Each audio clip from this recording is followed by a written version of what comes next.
Saya yakin saya akan bisa menjadi orang yang bisa menyelesaikan persoalan UMP di Jakarta dengan baik. Ya. Teman-teman media semuanya, jadi hari ini kami dari relawan buruh nasional dan khususnya relawan buruh DKI Jakarta menyatakan dukungan kami kepada Bapak Pram dan Bang Dul, karena kami di sini sangat yakin sebagai perwakilan kaum buruh, Pak Pram adalah sosok pemimpin yang tepat untuk Jakarta ke depannya, dan kami harap semua ke Pak Pram, dan kami sangat yakin Pak Pram bisa membawa program-program yang dapat membawa kesejahteraan buruh lebih baik lagi ke depannya. Itu dari segi upah minimum nanti, semoga saya harap lebih baik lagi ketika Pak Pram menjadi gubernur Jakarta. Lalu selanjutnya yaitu soal jaminan kesehatan untuk para buruh dan jaminan pendidikan untuk anak-anaknya juga. Mungkin itu harapan yang dari kami sebagai kaum buruh, dan saya harap juga Pak Pram bisa datang minggu depan ke kawasan pemukiman buruh yang ada di Cengkareng. Terima kasih. Silakan Pak Pram. Jadi tadi secara prinsip apa yang menjadi keinginan buruh di Jakarta ada 3. Yang pertama adalah masalah UMP. Kalau dalam penentuan UMP memang antara perwakilan buruh dengan gubernur dan pemerintah Jakarta harus duduk bareng. Dan saya sangat terbuka untuk itu. Yang kedua yang menyangkut masalah jaminan hari tua dan juga BPJS dan sebagainya. Ini juga menjadi masalah bagi para buruh, dan yang terakhir adalah untuk pendidikan keluarga buruh, termasuk KJP dan sebagainya. Sehingga 3 hal itu yang tadi disampaikan, dan bagi saya yang paling utama adalah yang nomor 1, ya walaupun semuanya utama ya, tapi yang nomor 1 itulah yang sering menjadi perbedaan di lapangan. UMP Jakarta itu sesuatu yang selalu sangat sensitif. Tetapi saya sangat akan terbuka kepada perwakilan buruh. Saya seperti dengan Pak Mustopo dan bahkan dengan kakeknya Evan ini saya udah kenal zaman kakeknya. Sehingga dengan demikian saya yakin saya akan bisa menjadi orang yang bisa menyelesaikan persoalan UMP di Jakarta dengan baik. Ya. Amin. Cukup ya. Dari buruh itu kan bisa di balai kota. Ya, apapun saya akan terbuka untuk bisa duduk, karena ruang dialog di pemerintahan Jakarta itu harus terbuka, nggak bisa dihindari. Semakin dihindari sebenarnya semakin tidak bagus bagi kenyamanan, ketentraman Jakarta. Ya. Mas Pram, jadi kan kemarin katanya Pak Anies mau deklarasi dukungan Pram Rano, itu benar nggak, dan kapan sih? Yang jelas kemarin jam 6 pagi saya sudah bertemu dengan Mas Anies 1 jam lebih. Makannya adalah lontong sayur yang enak banget.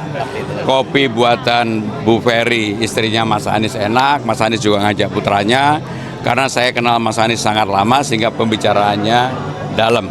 Tindak lanjutnya nanti diikutin aja apa yang akan dilakukan ya. Sedikit soal RK klaim dukungan dapat dukungan dari Pak Jokowi. Ya bagi saya ini negara demokrasi, mau dukungan dari mana saja monggo. Saya tidak pernah mempersoalkan. Monggo aja. Kalau saya pribadi dukungannya dari mana yang diharapkan? Dari rakyat Jakarta. PSI untuk wilayah DKI Jakarta, alhamdulillah kita kompak bersatu memastikan kemenangan 1 putaran untuk Pramono dan Rano Karno, dan insya Allah dengan ratusan ribu anggota dan keluarganya, harapan itu menjadi sangat mungkin. Apalagi kita tahu bahwa trennya sekarang naik terus, dan memang kita berharap pasti 1 putaran itu akan terjadi, insya Allah. Gitu, Pak. Ya, yang pertama saya terima kasih kepada KSPSI. Pak Jumhur Hidayat ini teman saya dari tahun 86, sama-sama aktivis di ITB. Yang membedakan beliau pernah ditahan 4 tahun ya. Pernah ditahan pada rezim, walaupun dulu saya yang memimpin demonya sebenarnya. Demo ke DPR dan sebagainya, karena waktu itu saya yang menjadi ketuanya. Saya merasa ini energi yang luar biasa yang diberikan oleh teman-teman KSPSI yang secara real.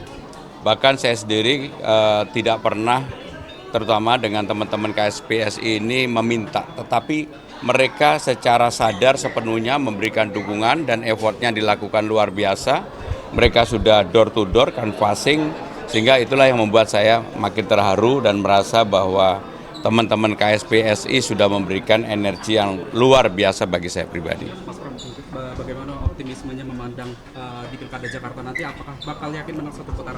Jadi kalau melihat antusiasme, dukungan, dan juga keinginan terutama, mudah-mudahan apa yang menjadi keinginan itu bisa terwujud, karena dalam survei saya, walaupun survei secara terbukanya belum sampai dengan 50 lebih, tapi kalau diekstrapolasi hampir dari semua lembaga survei kita sudah lebih dari itu. Sehingga dengan demikian titik-titik terakhir ini sampai dengan tanggal 27, dukungan-dukungan seperti ini sangat membantu sekali, dan ini real banget.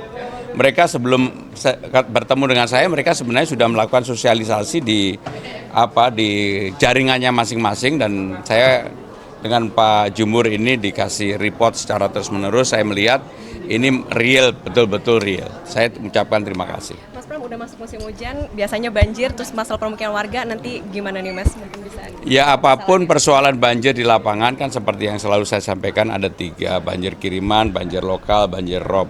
Nah, kalau musim hujan ini yang paling banyak adalah banjir lokal, artinya karena sungainya tidak dikeruk, sampahnya dibiarkan, kemudian pompanya tidak dicek dan sebagainya. Karena saya belum menjabat, tentunya saya tidak bisa memerintahkan untuk itu. Tetapi secara konsep saya tahu bagaimana cara mengatasi pemecahan terhadap banjir itu. PR pemukiman penduduk, Mas? Ya itu tadi, secara konsep saya tahu itu, termasuk di Jakarta ada 12 pompa, memang perlu ditambah, dan tidak semua pompa itu berfungsi dengan baik. Contohnya, ketika kemarin banjir yang lalu hanya 6 pompa berfungsi. Harusnya ketika sebelum banjir terjadi, pompanya memang dipersiapkan dari awal. Ya. Terkait kesiapan debat besok, adakah strategi khusus yang disiapkan Mas Pram? Apalagi kan di paslon sebelah itu mereka lebih unggul terhadap tata kelola kota. Jadi urusan debat, baik tata kota atau lingkungan, urusannya bukan unggul nggak unggul. Apakah program itu bisa diwujudkan atau tidak dalam waktu periode 5 tahun.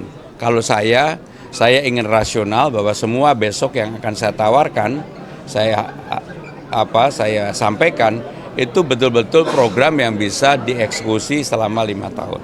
Jadi saya tidak menghayal gitu ya. Menjelang masa-masa akhir kampanye ini apa yang akan difokuskan oleh Kenapa? menjelang masa-masa akhir kampanye apa yang akan menjadi fokus? Sampai dengan tanggal 23 saya tetap bersosialisasi seperti biasa. Tanggal 24, 25, 26, 27 sampai hari pencoblosan ada 4 hari. Saya akan memikirkan hal yang tentunya saya tidak mau melanggar kampanye. Tetapi kan waktu itu juga bisa dimanfaatkan untuk hal lain yang secara positif. Mungkin dengan keluarga dan sebagainya. Kampanye akbar akan di Jakarta tanggal 23, tempatnya di Gedung Madya, GBK. Ya, makasih ya.